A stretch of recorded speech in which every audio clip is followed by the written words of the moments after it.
is an American fugitive who spent 13 years in a Cuban jail after hijacking a passenger plane from the United States to Cuba back in 1984. But now, former Black Panther William Potts is back home in the U.S. He's also facing charges stemming from that hijacking. Potts made a brief appearance in federal court on Thursday. CCTV's Nitza Soledad Perez was there. She joins us live from Miami with the latest. Nitza. Well, nearly 30 years ago, William Potts was disappointed when the Cuban authorities didn't welcome him with open arms and actually for his role in the hijacking and refused to train him as a guerrilla fighter. Instead, they sentenced him to 13 years in prison. But after his release, he decided to stay in Cuba. But now the 56-year-old has chosen to return to the U.S. and face the federal hijacking charges.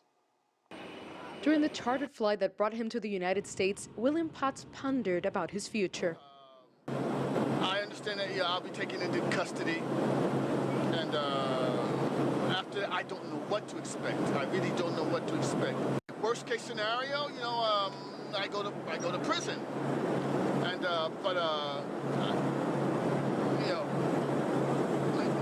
Spanish, the lucha continua. I have to keep fighting. Soon after he landed in Miami, his worst scenario came true. FBI agents immediately took him into custody. At his first federal court appearance, Potts said he could not afford an attorney, saying, quote, "I'm new at this stuff," and then went ahead to tell the judge that he objected to the legal proceedings. Potts faces federal air piracy charges contained in a 3-decade-old indictment. If convicted, he faces a mandatory minimum sentence of between 20 years to life in a federal prison.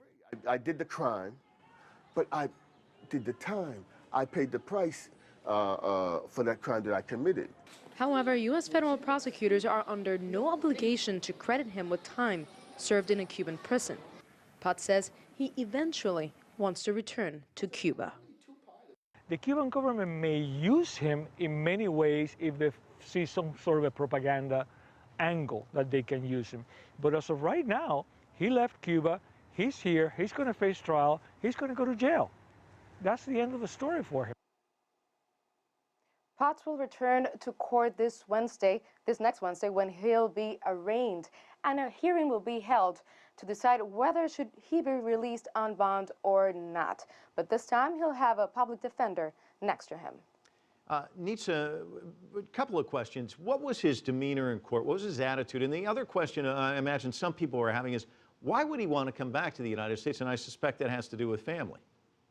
Well, first of all, he was wearing the traditional beige jumpsuit, handcuffed in shackles. At the beginning, he seemed really comfortable, but then he seemed, honestly, a little bit out of it. He was friendly to the judge, but then all of a sudden he said, "I have no money. This is all new to me." And then he even said that he was objecting to the proceedings. To the surprise of many in court, the judge just basically said, "Sir, we're just here to determine who will defend you during this case." And to the second question, we are all asking ourselves, why is he back? It seems like he truly believed, he was disappointed with the Cuban government 30 years ago because he was not received the way he thought he was going to be. And now the story, it's repeating itself. He thought he was going to get a pardon from the U.S., but no, he's just in custody, and he will face trial like everybody else. He came back to make amends, to ask for forgiveness from the U.S. government as well as from the passengers and their families.